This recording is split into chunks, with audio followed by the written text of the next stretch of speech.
ગુજરાત સરકાર દ્વારા 5 વર્ષ બાદ 16મી સિંહ વસ્તી ગણતરીના આંકડા જાહેર કરાયા છે।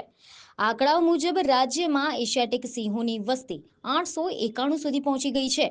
આની સાથે જ સિંહોના વસવાટ માટેનો વિસ્તાર પણ નોંધપાત્ર રીતે વધ્યો છે। રાજ્યના 11 જિલ્લામાં 2 તબક્કાવાર 4 દિવસ સિંહની ગણતરી કરવામાં આવી હતી, જેમાં અમરેલી, જૂનાગઢ, ગીર સોમનાથ, ભાવનગર, રાજકોટ, મોરબી, સુરેન્દ્રનગર, દેવભૂમિ દ્વારકા, જામનગર, પોરબંદર અને બોટાદ જિલ્લા સહિતના રાજ્યના 11 જિલ્લાઓમાં તારીખ 10 થી લઈને 13 મે 2025 દરમિયાન 2 તબક્કામાં એશિયાઈ સિંહની વસ્તી ગણતરી કરાઈ હતી।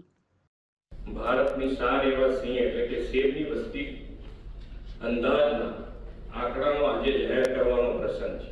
આદરણીય મોદી સાહેબે એશિયાટિક લાયન પ્રત્યે આગ્રહ લગાવ્યો।